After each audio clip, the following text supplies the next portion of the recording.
Welcome back. The next panel is entitled LATAM Technology in Focus and will be moderated by myself, starting first with a brief presentation. The panel following this brief presentation is live, so please feel free to send your questions through the Q&A tab at the bottom of the live screen. So hi again, my name is Miguel Algarin. I'm the Director of Research for LAVCA, the Association for Private Capital Investment in Latin America. I wanted to spend a brief 5 minutes at the beginning of our panel to highlight some key trends in venture capital investment that we have been observing over the past several years to provide some statistical basis for the coming discussion. But first, I wanted to give a brief introduction to LAVCA. LAVCA is a private capital membership association dedicated to supporting the growth of the private capital industry in Latin America.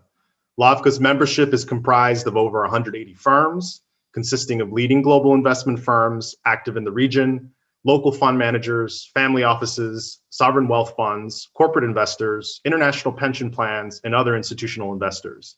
Together with our members, we promote the continued growth and development of private capital in Latin America. As Director of Research, I track all private capital investment flows that enter the region and want to share with you some data illustrating the exponential growth of the VC tech ecosystem in Latin America. I began at LAVCA almost 3 years ago, and one of the most exciting things to witness has been the ongoing and accelerating digital transformation occurring in the region. Latin American countries over the preceding 2 decades have prioritized digitalization and investment in IT infrastructure. As of 2018, Latin America had roughly the same internet penetration as the US did in 2004. This places it slightly ahead of China and far ahead of India, with still further room to grow. As more and more of the region begins to come online, institutional investors have been taking advantage of the opportunities present in an ever-growing population of internet users as tech becomes more intertwined with all aspects of business and economics within the region. The COVID-19 pandemic has only further accelerated this digital transformation as Latin American consumers prioritize the utilization of digital businesses and services during a period in which many countries in the region have instituted lockdowns or issued stay-at-home orders to contain the spread of the virus. As the region's digital transformation accelerates, domestic and international VC fund managers have been taking advantage of the region's modernization, seeking disruptive startups, providing innovative products, services, and solutions to the region's consumers. From 2006 to 2019, VC investment has doubled or more than doubled every year, going from $500 million in 2016 to $4.8 billion in 2019. Last year, in the midst of the pandemic, there was a limited fall in investment to $4.1 billion, but the deal flow remained extremely healthy. So far, through the first half of 2021, we have seen about $4 billion in investment, setting up the region for another record year of VC investment as it aims to emerge from the pandemic. In 2020, a plurality of the capital continued to flow towards the region's successful and growing tranche of fintech startups, which have been providing banking, credit, and payment solutions for individual consumers and small and medium-sized enterprises, or SMEs. E-commerce, prop tech, and super apps related startups also received significant capital. In terms of deal flow, fintech also made up the plurality of the deals, but we also witnessed significant pandemic-related growth in e-commerce, health tech, and ed tech deals, very similar to the startup investment trends we have witnessed in other markets, including more developed markets. In terms of the major markets for VC investment in Latin America, Brazil typically receives anywhere from 60 to 70% of the total capital invested. Mexico usually receives between 15 to 20%. And Colombia is one of the most exciting stories in the region, as it has grown to be the #3 location for VC investors, typically receiving upwards of around 10% of capital invested. With Argentina, Chile, and Peru also receiving consistent capital to support their growing VC ecosystems. Lastly, I wanted to touch on the growing crop of unicorns that are being minted in Latin America. When I started 3 years ago, there was only a handful. Now there are close to 2 dozen, with significant growth occurring in the past 2 years. Through the first half of 2021, there's already been several new unicorns in the region, including Mexican cryptocurrency exchange Bitso, Mexican payment fintech Clip, Mexican used car platform Kavak, Brazilian prop tech Loft, Brazilian home products marketplace Madeira, and Brazilian prop tech Quinto Andar. I'm going to stop there and switch over to our fantastic panel so we can discuss why the region is experiencing this growth within the VC tech ecosystem. First, I'd like the panel to take up to a minute to please introduce yourselves. Let's start with Colin. Hello, everyone. Thank you, Miguel. My name is Colin Curvey. I am with the IFC Asset Management Company. As some of you may know, we are the captive GP of the International Finance Corporation, which is obviously part of the World Bank group. We were founded just over 10 years ago to go out and raise third-party institutional capital with the mission of crowding more capital into emerging markets and at the same time add to the firepower and the impact that IFC could provide via its own equity investing. So everything we do is we invest in partnership with IFC, but managing third-party money. Over that time, we've raised $10 billion across 13 different funds. Within that, I had a $1 billion fund focused on Latin America and Africa. It's a generalist fund that invests in all sectors IFC invests in, so you can consider me the non-tech person on this panel, but I'm delighted to share my observations on the trends I've seen in the region and in my portfolio. Thank you, Colin. Next, we'll go to Sofia. Hello, everyone, and thank you for having us. I'm a vice president in the General Atlantic Mexico office. I have been working in the VC&P ecosystem since 2016. I was part of the LVP team for 3 years, where we did the Series C round in Corner Shop, and I have been working at GA for the last 4 years. GA was started by Chuck Finney, who is an entrepreneur that wanted to do well by doing good. It started as a family office. He wanted to increase his wealth as much as he could so that then he could donate it all. He has currently donated $9 billion. He's one of the largest philanthropists. And we have now scaled to become a global fund with around $52 billion in assets under management. We are a minority growth investor. We have had presence in Latin America since 2000. We have invested around $4 billion with a portfolio that's currently valued at around $7.4 billion. And luckily enough, a lot of the unicorns that Miguel just mentioned are in our portfolio. So we proudly have Clip, Kavak, Quinto Andar, and the local in our portfolio, and as well as many more unicorns. But we are super proud of what we have done in Mexico and in Latam, and super happy to be here. Thank you, Sofia, for joining. And next, we'll go to Michael. Thanks, Miguel. It's a pleasure to be here with my colleagues and to be at Super Returns. My name is Michael Nicklas. I'm a managing partner at Valor Capital. We're a cross-border fund focused on Latin America, but specifically and heavily focused on Brazil. We currently have about $1.3 billion under management across 4 funds. We are generalist investors, and we invest across sectors and stages. So from our early stage funds, which is VBF3, we currently invest from Series C to Series B, and then we have an opportunity fund that takes us from B to Series D. And we actually recently raised a SPAC to help take a Latin American tech company public. So we're fairly full spectrum. We have about 7 unicorns in the portfolio. There's been a lot of evolution in Latin America, and that's something I know we're going to talk about a little bit more. But we started out, we were founded by Clifford Sobel, who was a former U.S. ambassador to Brazil. So our cross-border stance comes from his time, not only as a technology entrepreneur, but later as an ambassador connecting 2 ecosystems. So we've helped bring U.S. companies to Brazil, companies like Nextdoor, Udacity, and Coinbase. And now we're doing the reverse way, which is helping companies like Rocket Chat and Pipefy and Gympass go global from Brazil.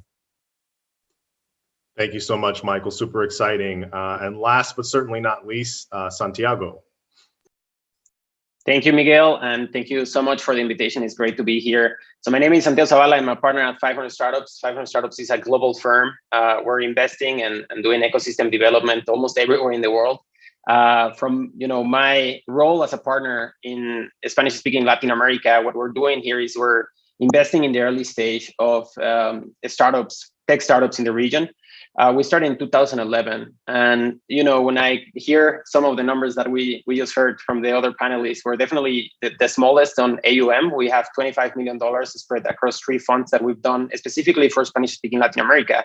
But we've deployed that in the really early stage, and we've been able to do a very diversified portfolio, which gives us a lot of information of what's happening. We've done over 240 investments since then. And just to mention some of the companies that we've been able to invest in this really early stage, we have 99 Minutos, which recently announced a $40 million round. They are doing last mile delivery in most of the Spanish-speaking region. We have Confio that just yesterday announced a $125 million Series E, and they are doing small and medium businesses loans. We have Justo, which recently announced a $65 million Series A. And also just to mention another one that we share that Sofia just mentioned, Clip, we just became our first unicorn in the region, and we're very happy. That's a leading digital payments company here in Mexico. And for us, it's been very exciting to see the region evolve and transform in the last 10 years. And we continue to see the super early stage growing in a very unique way. So I'm happy to provide that perspective from the early stage investing. Great. Thank you all for joining, and look forward to some interesting discussion here. So for our first question, this is going to be directed at Colin. The IFC, alongside other major development finance institutions, has been instrumental in furthering the development of private capital markets across the globe, including in Latin America. So Colin, in your eyes, how has the private capital industry evolved in the region over the preceding decade? And what impact has technological growth and development had on that evolution? Great. Thanks, Miguel. Look, the development of private capital in Latin America, that's a big topic with a lot to unpick, and one that I'm very passionate about. I'll try to keep my comments high level and brief so as to not to go too far in detail. But look, it's fascinating. On one hand, if you look at your most recent report from LAVCA, it looks extremely healthy. Investments in the region have grown from about 6 billion in 2015 to 9, and then to 15 or 16 in the last 2 years. But within that, there are some very significant swings and shifts. Venture and tech investing, as we're going to hear here, and as you showed before in your slides, have grown tremendously. Private credit has had a very good run the past few years. And what I'd call more traditional private equity has actually been quite flat. And I would argue has struggled a bit, as we heard on a panel earlier today. Again, to put a few big picture figures around it, if you look at all asset classes over the past 5 years, there's been 60 billion invested and 30 billion raised. Now, I know that's not perfect apples to apples because the raise is just for funds focused on the region. But what other parts of the world, particularly in today's uber liquid universe we're in, have that kind of split of so much more capital being invested than raised? And then finally, if you just look at private capital, again, all asset classes for the region, just the amount raised, there was 7 billion raised last year. There was 11 billion raised in 2014, which is 7 years ago. So there's some huge swings and roundabouts here. What does it all mean? Obviously, the venture and the private credit worlds are growing, which we'll hear more about. You've also seen a couple of big firms dominate the fundraising landscape in the traditional private equity world. And even though there's a lot of interest from the outside, I would argue the region has struggled to build kind of a local native industry with the kind of growth and resilience that other parts of the world have seen. Which is, again, not the topic for this panel, but I think something to keep in mind. Does the industry need a slightly different take on the traditional PE model, right? Do they need to look at longer term investment horizons? There are very few funds that are $1 billion or more focused on the region. And we know in the world of today's mega LPs, they need those large funds to absorb their capital. So it's a fascinating time. It's been, I think, tough for traditional PE, but obviously a great run for technology and venture. And I'll leave it to the other experts to elaborate on that a bit more. Sure. So my next question, which I think is a natural segue, is for Sofia. Since General Atlantic also has a significant history in the region, and actually originally started out as a more traditional PE player in the region. So I'm curious, Sofia, what's your take on how GA has responded to increased technological development in the region, and also what it sees as the causes or reasons that are driving this continuous growth, even through the pandemic and difficult macroeconomic cycles that we witness.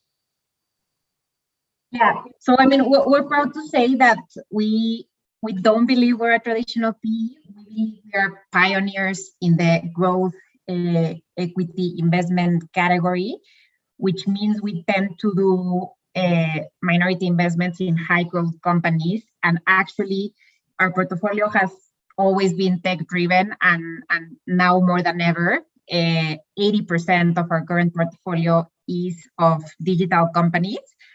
So what we're seeing both in the digitization trends and also the bump that we had with technological adoption with COVID was actually a doubling down on our strategy. So we didn't actually need to change anything. We are just seeing an acceleration on the investment themes that we were already bullish on. So our biggest two trends that we're seeing is the rise of emerging markets and digitization. And in those, we're seeing more opportunities than ever. For example, telehealth is a sector that we have been attracted to since many years ago. And with COVID, that actually got accelerated. We did many investments in telehealth, such as the one that we did in Brazil in Conexa. We believe COVID was a net positive because consumers were already going there, but this just accelerated the trend. We have more digitally savvy consumers, and we believe that the digital penetration that we were going to see in 2 to 3 years already happened. Just as an example, e-commerce penetration in Mexico was at 3% of retail sales before COVID. Now it's at 8%. So we believe we were prepared for this. The investment themes that were at the core of our strategy are now more attractive than ever. And on the macroeconomic cycles, what we have seen is if you're investing in secular trends, it doesn't really matter that the macro moves because the movement to those sectors are just so large that even if you have a recession and you have a 9% GDP contraction in Mexico last year, our portfolio grew more than ever. The whole GA portfolio last year had revenue growth of 40% when COVID was at its worst and there was a global recession. So we feel very bullish, and actually LATAM has been one of the best IRRs returning regions in GA, taking into account the macroeconomic volatility and the FX depreciation. So dollar-wise, LATAM has been one of the best performing regions. So we're very, very bullish on LATAM and on the future of tech in general. Sofia, a follow-up question. You mentioned that e-commerce has grown from 3% to 8%. That's a little bit more than doubling. I know one of the questions in developed markets is will that growth be sustained as many of the countries begin to emerge from the pandemic, and maybe people don't use e-commerce or ed tech or health tech solutions as much as they begin to return to normal life. I'm curious, what's your take on that? Will this be sustained and exponential growth going forward? So what we believe is that the new base is the current penetration that we have, which saw this very accelerated jump. We don't expect to see the high growth rates that we saw last year, but we do see accelerated growth in these new bases. And to give you an example, we invested in Justo last year. They are an online grocer, the leading online grocer in Mexico. And that was part of the questions that we had, whether they were going to be able to sustain these growth rates, given that nobody wanted to go to the supermarket because there was COVID, but what would happen when the economy reopened? The growth rates that we're seeing in Justo right now, where the economy is almost fully reopened, are staggering. They're still growing triple digits. So we do believe that this trend is here to stay. We think consumers are now aware that adopting these technologies is better for them. So we think this is the new base and that the growth rates will keep being very high. Thanks. Thank you, Sofia. And kind of related, it would be remiss of me not to talk about the impact of the pandemic right now. It's raging in Latin America. Latin America is having great difficulty containing all of the variants. But at the same time, as has been mentioned, the pandemic has accelerated some of these digitalization trends and created a similar dynamic of Wall Street and tech growth versus Main Street pain that we've seen in developed markets as well. So this question is to Michael. I'm curious, how has the pandemic affected or impacted Valor's current portfolio of companies, as well as its future investment thesis, specifically in regards to its sector focus? Yeah, thanks, Miguel. And COVID obviously was, ground-changing moment in terms of the portfolio. It impacted how we do business. In other words, how we grow our portfolio, which was something we had to get used to. Venture capital has typically been a very local business. If you look at ecosystems, whether it's around MIT or Stanford or other places in Latin America, Sao Paulo, it's local because the capital likes to be able to visit and be hands-on, close to these startups. So that's been a change, for us in terms of how we interact with entrepreneurs. Doing deals where you don't actually have a physical handshake has been something new. And also how businesses interact with each other. I think the first thing that surprised us was, there are specific business models, obviously, that were impacted more than others, but all of the businesses went to a remote stance. And so, whether it was a company with hundreds of individuals that were used to being physically together, or software teams that already had sort of more of a remote first stance with developers, spread out geographically, there was a shift in behavior and interaction standards. And so we were actually impressed with how quickly companies were able to adapt to the day-to-day interaction, keeping the business, like week 1, week 2, after lockdown, companies were actually able to adopt their business processes and their interaction models, both with their clients and internally, to make use of digital tools. And so I think that's been a big change that is going to continue to impact how our portfolio works going forward. I think specifically when you think about business models, we had companies that are in what we call the atoms as opposed to the bits and bytes business. And so companies that are in logistics, like CargoX is a trucking marketplace, or Busser, which is an Uber for transportation for bus services, or Tembisi, which is bike sharing. Each of these businesses basically went to zero. They stopped for a period of a few months, and all of them have rebounded. Tembisi came back very quickly because as people figured out that they could be on the streets, they just wanted to be, socially distanced. And so bike sharing was something that took off. We saw that globally, but that was true in Sao Paulo and in Latin America. And companies like GymPass, which we share with an investment with GA, very much a physical world business, right? It's an affiliate network for gyms. And so if you can't go to the gym, the business seems to come to a standstill, but they were able to quickly move and pivot part of their business, and now a significant part of their business, to the online space. So you're able to do meditation, you're able to do yoga, all types of other health and wellness activities have now migrated into the digital space. And then, of course, the business models that were already heavily digital, things like online education or the fintech businesses, or companies like Pipefy, which is business process modeling and group sharing, those just benefited. And basically, we've seen an acceleration of, probably in the order of at least 5 to 7 years. Also, the government implemented short-term rules that allowed, for instance, doctors to do telehealth, teleconsulting, whereas before that would not have been possible. And it doesn't look like that's going to go back. So some of those changes we believe are permanent. So overall, big impact, both on how we do business, how our businesses manage their businesses, and then on specific business models. But overall, I think the portfolio and the digital-based companies have done very well. Very interesting, Michael. You mentioned Tembisi, the bike share, and how the pandemic has kind of altered habits. I'm located in New York. I've done more biking last year than probably my entire life, and that will continue even as the pandemic hopefully begins to die down here in the U.S. So very, very interesting anecdote. My next question is for Santiago, and it's pretty related and along the same lines of how the pandemic has affected you operationally.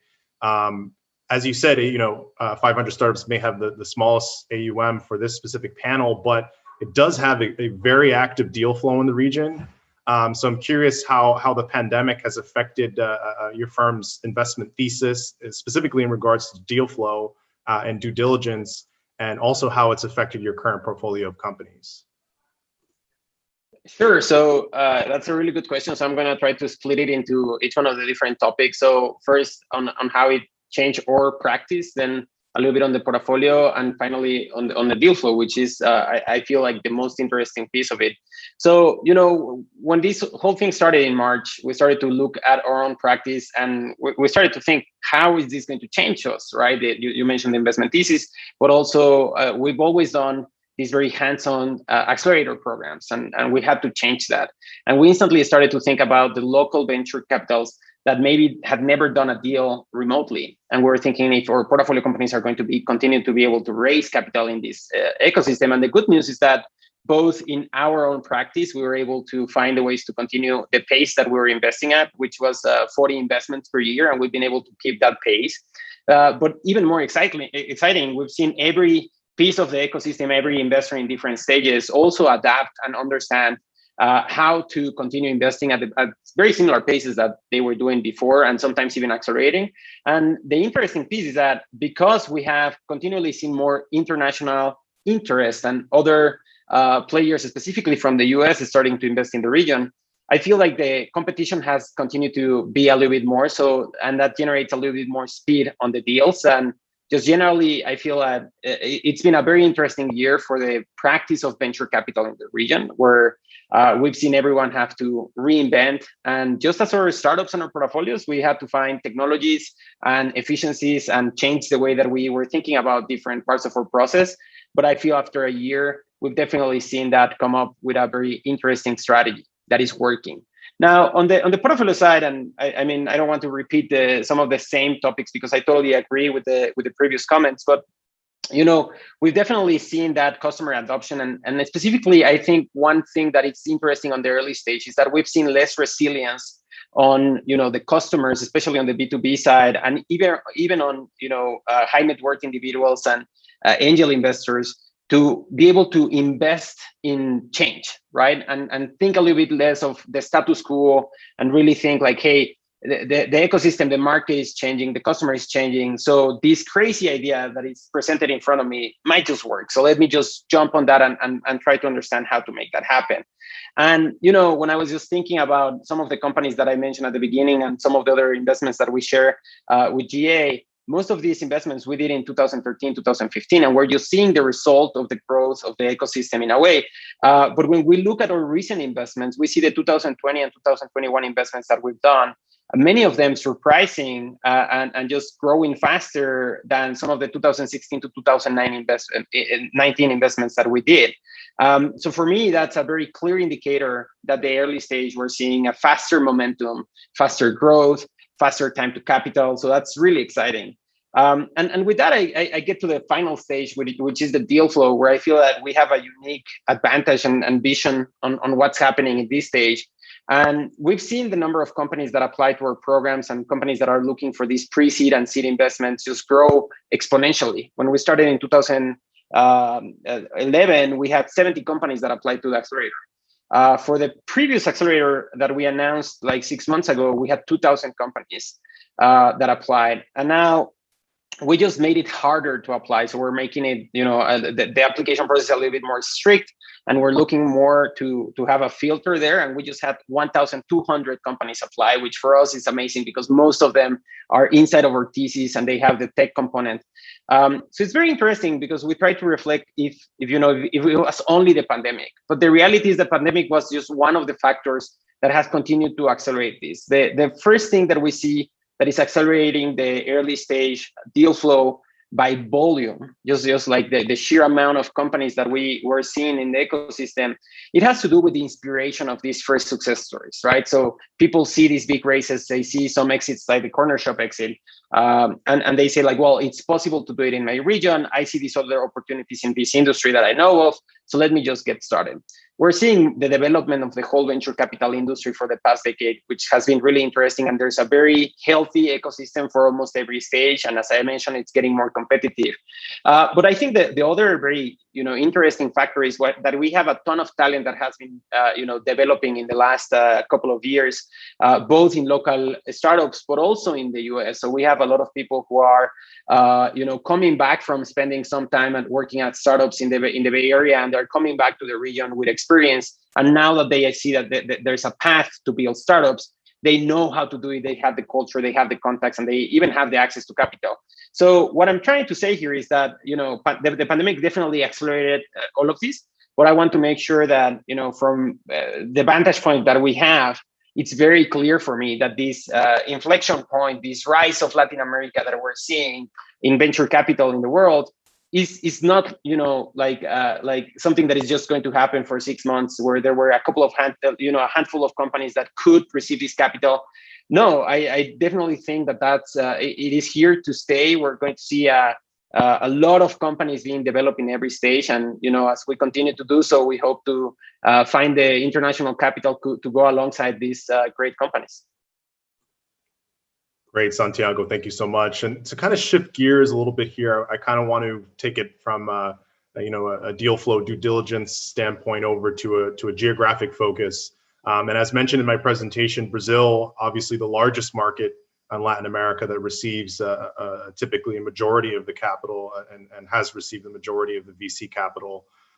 So back to Michael, since Valor has a focus on Brazil, and correct me if I'm wrong, Valor has invested in international companies looking to expand into Brazil. They've invested into Brazilian companies looking to expand into the US or other developed markets. They also have co-invested with international fund managers. So Michael, I'm curious, how has international appetite from companies and fund managers towards Brazil and Latin America in general changed over the preceding decade in your eyes? Following on some of the comments that Santiago says, I would pick up on one thing he mentioned, which is the acceleration and speed. My partner often says, has a quote that says, slowly, then suddenly. So what we've seen is the ecosystem development over the last 10 years. Some of it seems to have been slow, but I think it is so now well entrenched that it's enabling, things to happen much more quickly. Obviously, we've seen, compression of funding cycles. It used to be a 24-month funding cycle, typically for a seed, an A or a B.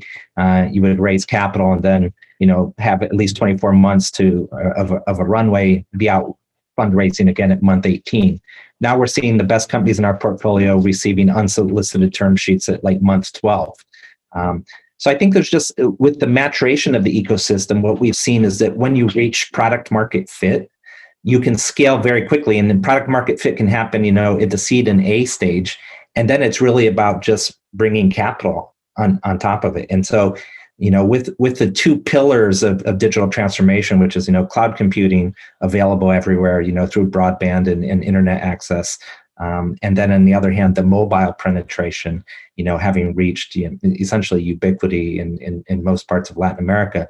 When you hit that product market fit, a business model can just, take off very quickly.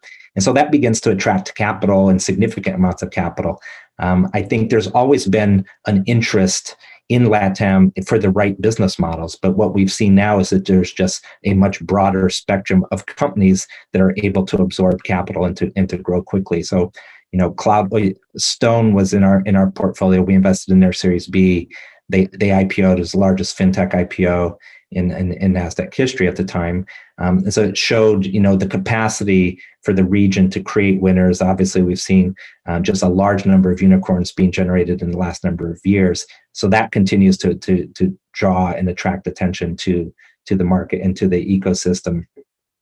And then finally, with exits and opportunities, I think that's going to continue to bring. Typically, we've seen more of the later stage money coming in. So we've seen, Tiger, GA. GA's been in the market for a long time, Tiger as well. But we're seeing new players like Quatu, and DST is increasingly involved in D1.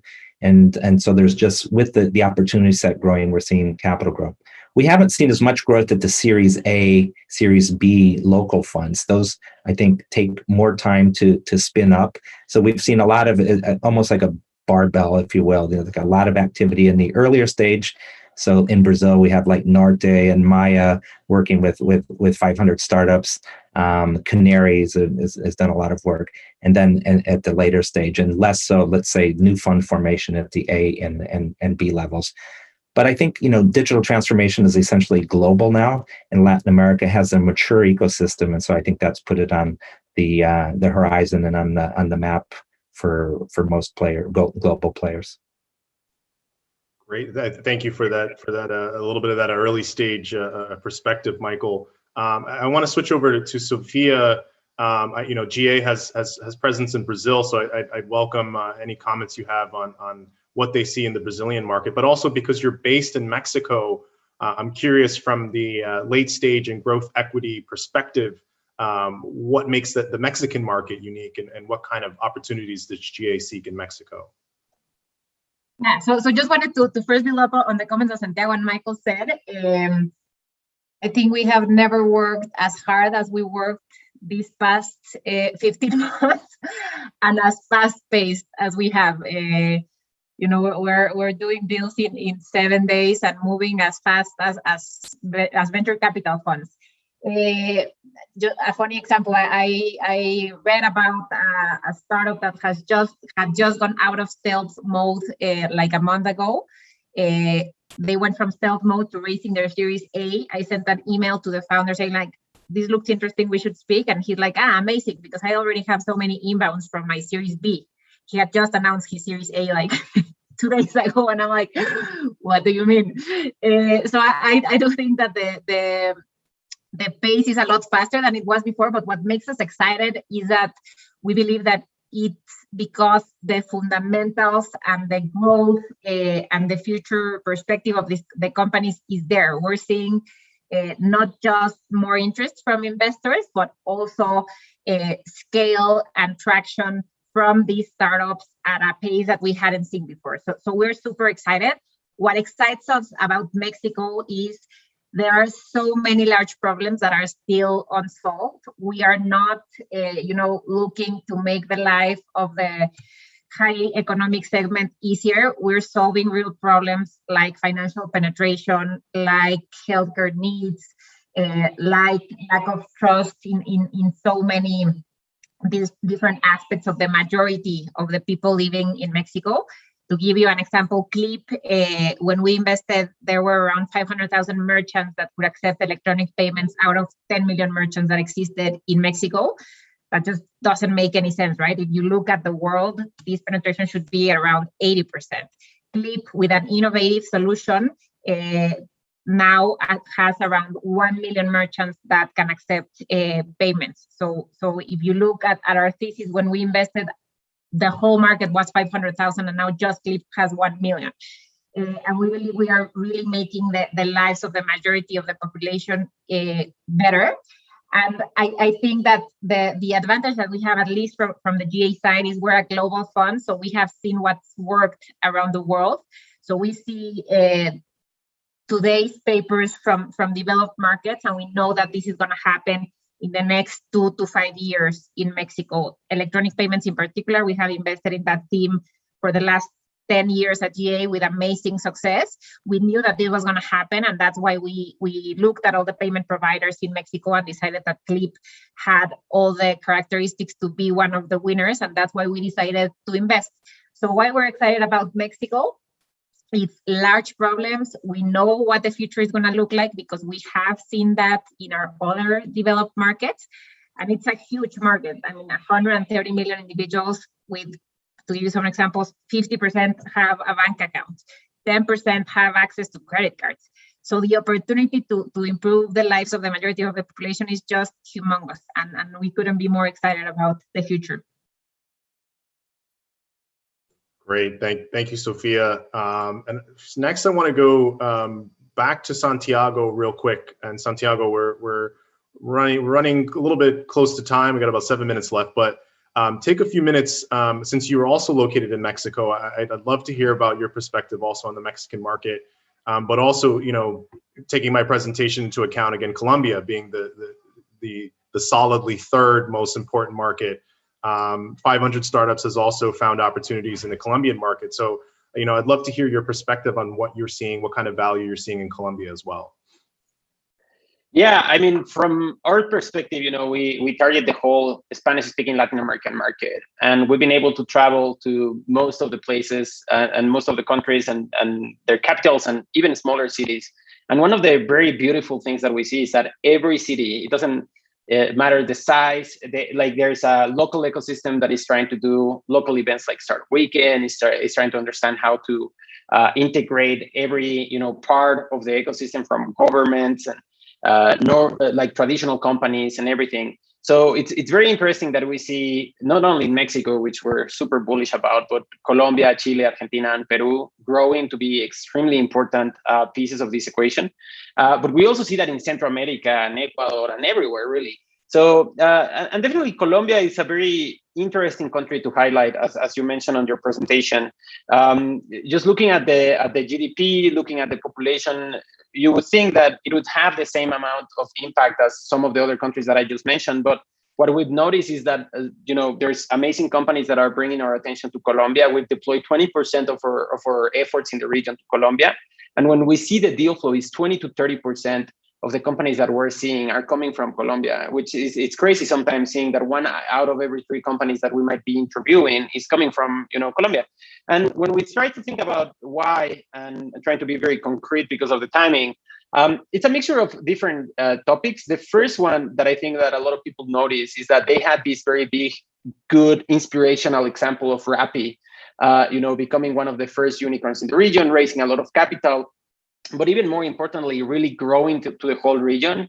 And it's a company that you can see and feel when you're in any of these cities, right? Because you see the Rapitenderos, the delivery drivers going across the city, and you use them, and you really become part of your culture. And we've seen them expand, outside of Colombia to the whole region, which I think is very exciting. But it's not the only reason why I think Colombia is having this success. I think there's a couple of other very good reasons. One of them being the government and some of the institutions in the country have been able to invest into the ecosystem and really become part of it.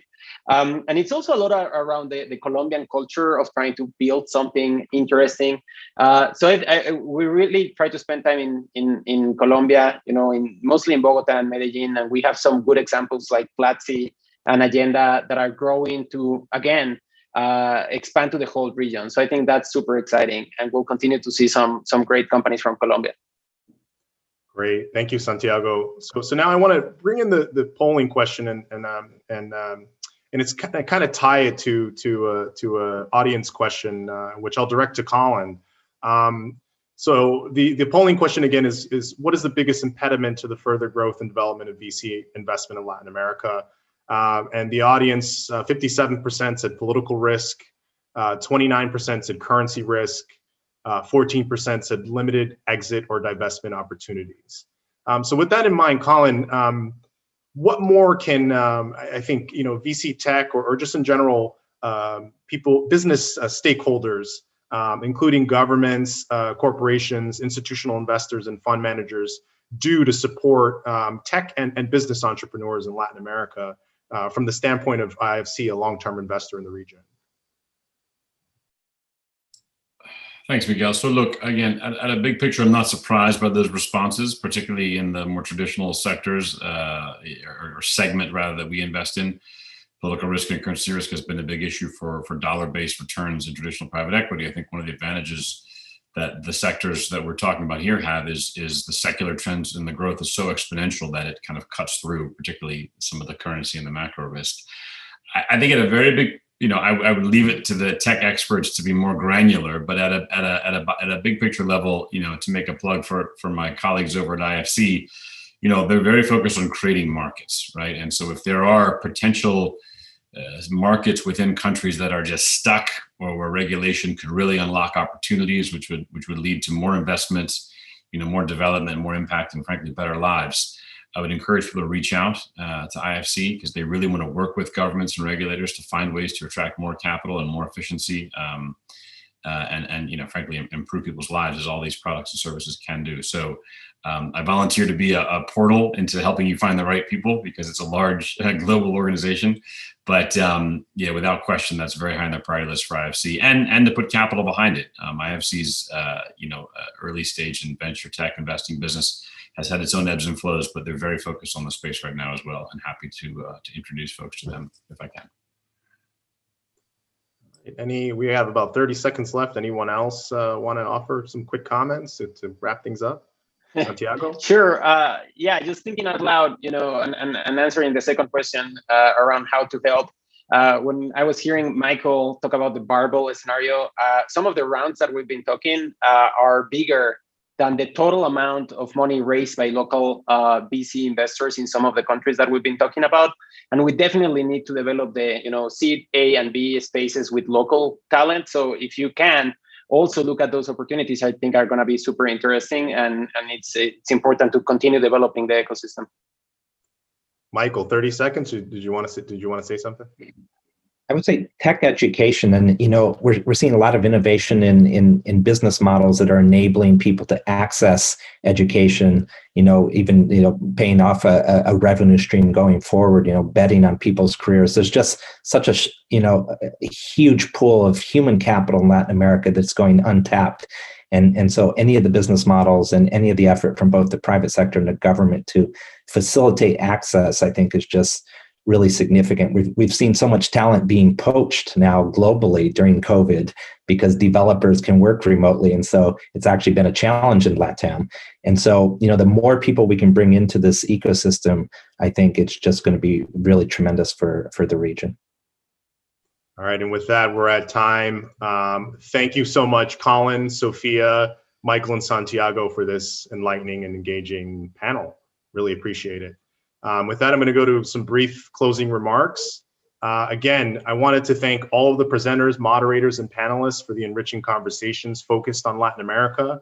The region finds itself in a difficult place right now as it continues to combat the COVID-19 pandemic. The effect and the impact of the virus will be long-lasting. Latin America is one of the most heavily affected regions in the world and will need a long time to recover.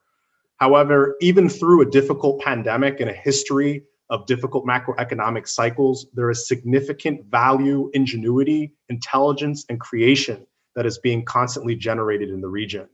The ongoing digital transformation of the region, which cuts across all the economies and asset classes, underlines the historic moment Latin America finds itself in and will help it chart a path back to continued growth. Some of the region's brightest entrepreneurs are actively engaged in helping the region modernize while preparing it for oncoming challenges.